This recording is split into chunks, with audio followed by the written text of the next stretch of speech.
तो hello friends, स्वागत है आप सभी का हमारे इस यूट्यूब चैनल में जिसका नाम है समर कोचिंग क्लासेस, एक कदम सफलता की ओर।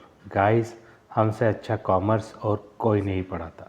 तो इस वीडियो में हम लोग बात करने वाले हैं हमारे चैप्टर नंबर 3 बिजनेस स्टडीज़ के, जिसके ऊपर हमें एग्जामिनेशन में कुछ क्वेश्चंस पूछे जाते हैं। तो आइए स्टार्ट करते हैं हमारा ये वीडियो। डियर फ्रेंड, इस चैप्टर में हमें according to board pattern 2 marks के 2 ऑब्जेक्टिव पूछे जाते हैं और 2 मार्क्स के 2 क्वेश्चंस इस चैप्टर से हमें एग्जामिनेशन में पूछे जाते हैं। तो टोटल 6 मार्क्स के लिए ये चैप्टर हमें एग्जामिनेशन में पूछा जाता है। इस चैप्टर का हमारा पहला क्वेश्चन है, what is meant by business environment. Most important question है डियर स्टूडेंट, जो हमें एग्जामिनेशन में पूछा जाता है। तो इसके ऊपर हम लोग लिखेंगे कि विच फैक्टर्स डायरेक्टली और indirectly affect on our business activity, day to day activity, that is known as business environment. इस चैप्टर का हमारा दूसरा क्वेश्चन है dear student, what is meant by internal environment. So which internally factor of the organization or business directly affect on the business day-to-day activity, that is known as internal environment। ये इसके answer में हम लोग लिखेंगे। इस chapter का हमारा तीसरा क्वेश्चन है my dear student, what is meant by external environment. तो डियर स्टूडेंट, जहाँ जहाँ पर इंटरनल के बारे में जो मैंने बताया आपको कि इंटरनली जो इफ़ेक्ट करता है, उसी तरह से कुछ एक्सटर्नली पावर्स भी हमारे बिजनेस पे इफ़ेक्ट करते हैं, जिसका डायरेक्टली और इनडायरेक्टली इफ़ेक्ट हमारी बिजनेस के एक्टिविटी पर होता है। उसी फैक्टर को हम लोग एक्सटर्नल इन्वायरमेंट कहते हैं। इस क्वेश्चन में हमें लिखना है डियर स्टूडेंट, फीचर्स और characteristic of a business environment, जो 2 नंबर के लिए हमें एग्जामिनेशन में पूछे जाते। तो following are the features of business environment. First, totally are external forces. Second, specific and general forces. Third, interrelations. 5, dynamic in nature. Fifth, uncertainly. And sixth is complexity. Dear student, video बनाने में काफ़ी मेहनत लगती है और देख ही रहे हो आप लोग कि हम लोग हर टाइम टू टाइम आपके लिए इम्पोर्टेंट क्वेश्चंस की एक सीरीज़ लाते रहे हैं। तो ये वीडियो ज़्यादा से ज़्यादा स्टूडेंट को शेयर कीजिए और उनको भी कहिए कि हमारे चैनल को सब्सक्राइब कीजिए, लाइक कीजिए और हमारे वीडियो शेयर कीजिए। हमारा नेक्स्ट क्वेश्चन नंबर 5 है dear student, write the importance of business environment. इसमें हमें लिखना है कि बिजनेस इन्वायरमेंट के क्या क्या इम्पोर्टेंस होते हैं। To identify and avail of an early opportunity.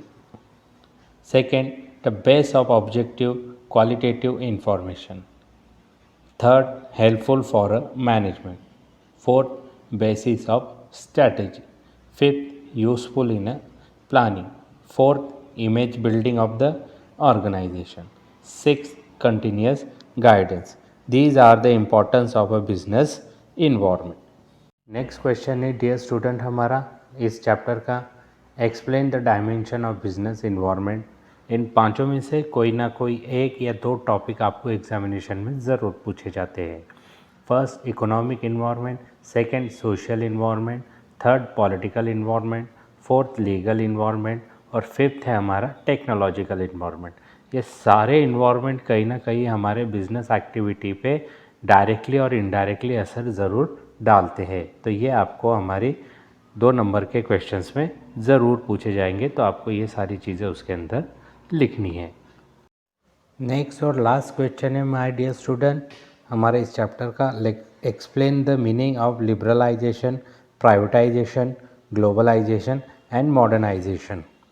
इन चारों में से कोई ना कोई एक या 2 मीनिंग आपको एग्जामिनेशन में ज़रूर पूछे जाते हैं, तो इन्हें आप अच्छे से याद कर लीजिएगा। लिबरलाइजेशन का मीनिंग है removing unnecessary trade restriction and making the economy more competitive. Privatisation का मीनिंग है it's refer to that process which the participation of state of a public sector in a economic activity is reduces. The main of privatization is to allow the private sector to run and manage the industry and minimize the reservation of public sector.